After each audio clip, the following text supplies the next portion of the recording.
Well, as the nation continues to mourn the death of Australian cricket legend Shane Warne, his teammates and friends are reflecting on the legacy he's left behind. One of those people is former Australian captain Michael Clarke, and we're very pleased to say he joins us live now from Sydney. Clarke, it's so good to see you. It's such a tough time, especially for those of you guys who knew him so well. How are you holding up? Yeah, morning guys. I think like the whole of Australia and anybody that really loves cricket around the world, to be honest, it's still such a shock, obviously extremely raw, and I guess like all of us, our thoughts are with obviously Warnie's family, his kids, his mum and dad, and we do our best to get out of it every day. And for me, it's about trying to remember so many of the great times I was lucky enough to have with the King.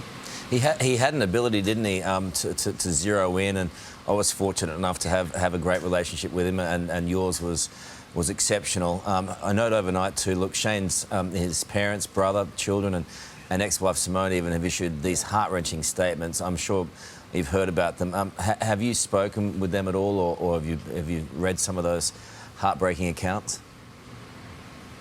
Yeah, look, I've reached out. I spoke to Warnie's dad the other day and reached out to the kids. We share the same PA, so I'm obviously on the phone to Helen all the time to find out how everything's going, and if I can help, I'm obviously here. Oh, look, Karl, if anybody can read what the kids have said and his mum and dad said and Simone has said and not shed a tear, you're a better man than me. Yeah. You know, having a little girl myself, I just couldn't imagine leaving my little princess, and, well, extremely tough for everyone. Yeah, it absolutely is. And that's the thing, you wake up this morning and read those comments. It's just, it is heart-wrenching. He's a good dad. And, Clarke, he was a great dad. I mean, he was a wild man, and we loved him for it, but the kids just absolutely adored him. And he was also very honest and raw about his relationship with his kids, and all the work that Simone did, and then he fostering that. He spent a lot of time away, obviously playing for Australia and then going straight into commentary, so he travelled a lot. But I think and you know what, all of us are still recognising what an amazing cricketer he was. But for his kids, he was their dad. And what Warnie did, every day, without fail, he would contact his kids, and he made sure, even though he mightn't have been under the same roof, he was always there for them. And all three of them now are at an age where, their dad was becoming their best friend. Yeah. He just spent so much time with them. He never expected or wanted them to do anything particular. It was more just enjoy life. That was one of Warnie's greatest strengths, was he enjoyed the journey. I can't remember too many days he whinged or complained about anything. Yeah. He would find the good in everything, and he would always enjoy every single moment. And that's the thing, he really did live life to the fullest. Clarke, did he let on to you at all about whether he was having any health struggles? No, not at all. I spoke to him 2 days before he got on the plane to fly to Thailand, and he sounded as happy and as positive as ever. We spoke briefly about, both trying to get fit and stay healthy and that type of thing, but we spoke about that regularly, so I didn't notice any change, any difference. I caught up with him when he was here commentating the 2020s against Sri Lanka. He seemed exactly the same. And again, that positive attitude. The plan was when he got back from Thailand, I was going to go and see him. He just bought a new car, and we both have a love and a passion for cars. So it was same old, and I guess that's why. What an absolute shock. I remember when I got a phone call from Helen early in the morning, Saturday morning. I thought there might have been a bit of confusion, like a journalist might have said Warnie's name when they really meant Rod Marsh, because obviously Rod had a heart attack, and I don't know. It took me some time just to believe that it was real. Clarke, I do appreciate you coming on and talking about this, because I know, like you and I have spoken at length. He's one of those guys that you just can't help telling stories about, because it was such a large life. What are you going to miss, buddy? And I mean, the memories. Where do you start? Yeah, and that's the thing. Like, what can you not say about him? Like, you got to also be careful. What can I say on television versus what can I not say? Man, there's so many good memories. I was absolutely blessed as a young man to for him just to open his world and open his arms up and take me under his wing as a friend. I was lucky enough to play cricket alongside, you know, my role model, my idol, my inspiration, and then to build a friendship and just go through the highs and lows of life and both have families and both have kids and, you know, so many great times. I guess the one thing that sticks in my mind, because it probably sums up Warne, was the first time I ever went to his house, and I remember pressing the buzzer on his door, and he already left the door open, so I pushed it open. And you know, his house is massive. The only time I saw tiles that big was in like a Westfield shopping centre. His house is huge, and I'm like yelling out, going, "Warne, King, where are you?" And he's like, "Come in, I'm in here." And I walk into one of his 7 lounge rooms, and he's laying in this solarium bed. He's got the goggles on, getting a tan, and there it is, having a smoke hanging out the side of the sunbed. And I'm like, who does this? If that's not quintessentially Warne. Man, it's him, you know. It sums exactly, like, he's leaving his front door open for starters. He's in the solarium having a smoke, like, only Warne. But look, I think everyone's going to miss him. And anyone that knows, or even if you didn't know him, you love him, you fell in love with him. So, yeah, very sad. But I think it's important as well, guys, like, as hard as it is, we have to cherish our time with him. It was 52 years that was lived well and truly. So many amazing memories, and it should be celebrated. Look, they're talking about the G. I mean, it doesn't get much better than that as a farewell. And how will you? I mean, how do you even confront saying goodbye to him? Yeah. Oh.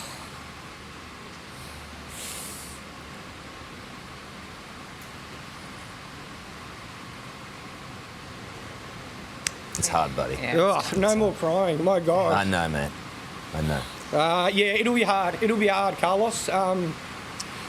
You know, I see they've called a name to stand after him, which, well, he definitely deserves. Love. I'm sure he'll get the send-off that he deserves. And, yeah, I don't think I'll ever say goodbye. Good, sir. Good man. Good man, brother. I mean, it's a great friendship, yours and his.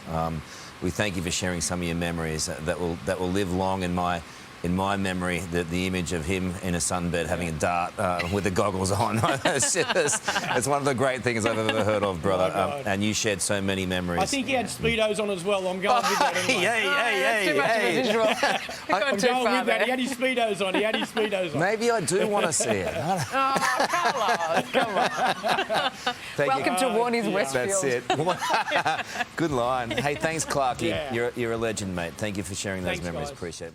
Eddie, good morning to you. I know, look, you've taken some time out from filming Who Wants to Be a Millionaire to join us today to share some of those thoughts. It's been a really tough few days, hasn't it?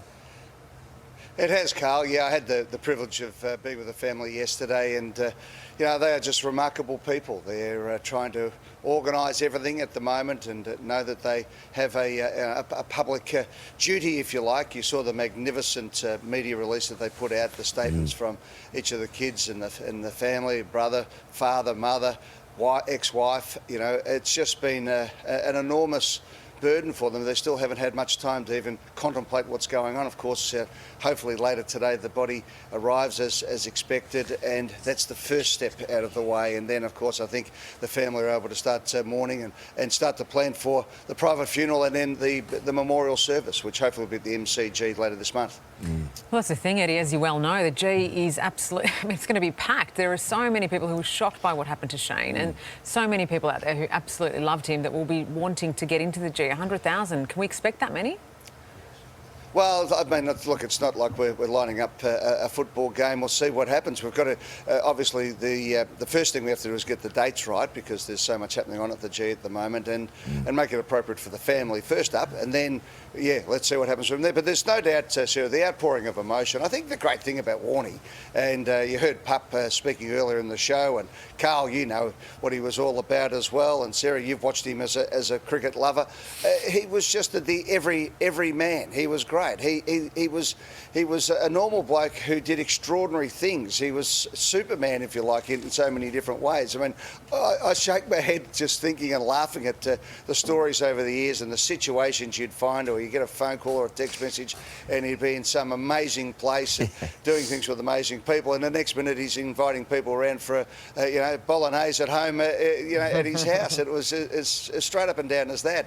There's a guy who could have had the greatest chefs in the world, and his last meal was was it a baked beans? No, a Vegemite sandwich, in Koh Samui. I mean, if ever something summed it up, it was Warne there, an exotic location, watching the cricket, probably having a dart, having a great time, and having a Vegemite sandwich. There you go. That was his last hour. The other thing is, Eddie, is about him.